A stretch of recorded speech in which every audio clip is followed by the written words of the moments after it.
And I have to tell you directly and personally that I regret voting for you for Secretary of State. I yield back. What? Well, you've heard well. That's the height of blackmail, and it was crafted as a vote of no confidence in Marco Rubio and the remarkable work he's been doing as the Secretary of State to the U.S. I'm sure Donald Trump will be proud of him, so proud. Well, I'm glad to have you here. Please do well to like this clip, and let's move on already. May I respond? You may, sir. Well, first of all, your regret for voting for me confirms I'm doing a good job, based on what I know. Well, that's just your a record and flippant what you statement, stand Mr. for. Secretary. Can I respond, Mr. Chairman? You may. I didn't ask Senator, questions. please let the Secretary have I'd be the floor. happy to, but then I can respond to his.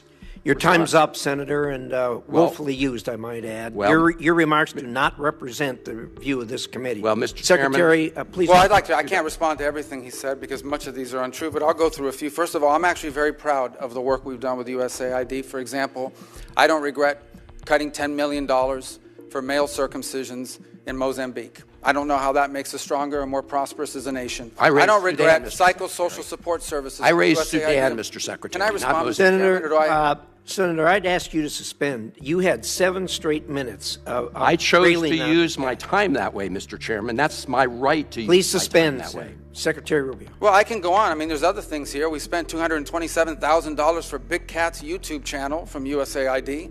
We spent $14 million for social cohesion in Mali, whatever the hell that means. So I can go on and on. I got the list here, and there's more. I didn't even bring the whole list. The outrageous expenses on all of these projects can only tell you one thing, all right? Point to just one thing. The systems are more corrupt than they seem, and apparently a lot of mouths within the US elite feed fast from these corrupt practices. And that's why there was a pushback, and there's still a pushback in the first place. I'm glad that Donald Trump appointed strong men and women who don't care and who don't get moved by all this gaslighting. In the case of El Salvador, absolutely. Absolutely. We deported gang members, including the one you had a margarita with. And that guy is a human trafficker, and that guy is a gangbanger, and the evidence is going to be clear. In the days to come, Mr. you're Chairman, going to see who you went to look, defend. I'm sorry, please, Mr. Chairman. Secretary No. Rubio has the floor. Mr. Chairman, he can't make unsubstantiated comments Senator, like that. Secretary Rubio has the floor. You had Secretary your time. Rubio should take that testimony to the federal court in Senator, the United States because well, he hasn't done it under oath. Here's another point, okay? There is a division in our government between the federal branch and the judicial branch. No judge in the judicial branch cannot tell me or the president how to conduct foreign policy. No judge can tell me how I have to outreach to a foreign partner or what I need to say to them. And if I do reach to that foreign partner and talk to them, I am under no obligation to share that with the judiciary branch.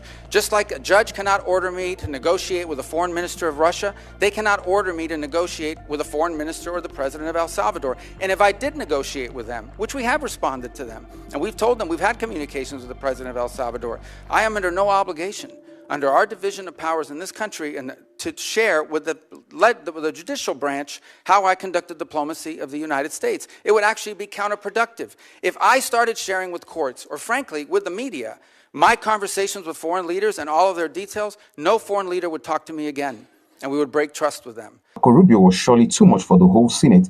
I remember Trump speaking so highly of him, and now it makes a lot of sense. Whoa. Such a big personality. It's definitely going to take more than all the senators on the left to get him to stop churning out facts.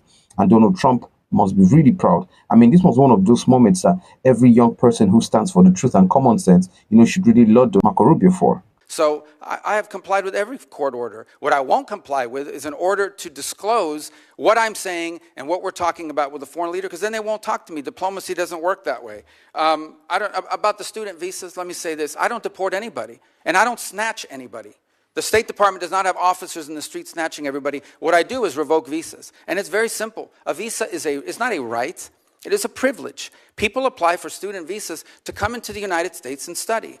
And if you tell me that you're coming to the United States to lead campus crusades, to take over libraries and try to burn down buildings and acts of violence, we're not going to give you a visa. Is that what Ms. Ostork did? We're not going to give you a visa. Is that what she did? Come on, Mr. Secretary. And every single one of these cases, the factors are different. Senator, the bottom line is, if you're coming here to stir up trouble on our campuses, we will deny you a visa. And if you have a visa and we find you, we will revoke it. In the United States? And we're going to do more. There are more coming. We're going to continue to revoke the visas of people who are here as guests and are disrupting our higher education facilities. People are paying money. These kids pay money to go to school, and they have to walk through Writing a bunch an of op-ed lunatics to the who are tough here on student newspapers visas. disrupting the Simple foreign as policy that. of the United I want to States. do more. I hope we can That's find more of these people. pathetic, Mr. In fact, the other Secretary. day, some guys led a riot. I forgot what university it was, and I asked, please, can you find the arrest records of all the people that were arrested at that riot at that campus? Because if any of them have a visa, we're going to revoke I it. feel so much safer All right, when you let's, lock up people like Ms. Osterk, Ms. Secretary.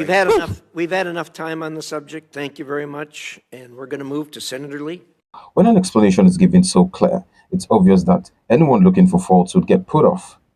Like there was hardly any proper response from the senator, and from the silence of other Democrat senators, it's obvious Marco Rubio, may have low-key supporters amongst them. Brilliant dude, and surely one of the people that a lot of Republicans are rooting for to take over from President Donald Trump. I mean, now, folks, I would like to know what you'll think in the comment section. Until our next clip, please stay sensible and keep pushing and supporting the right things. Peace out, fam. Love you all.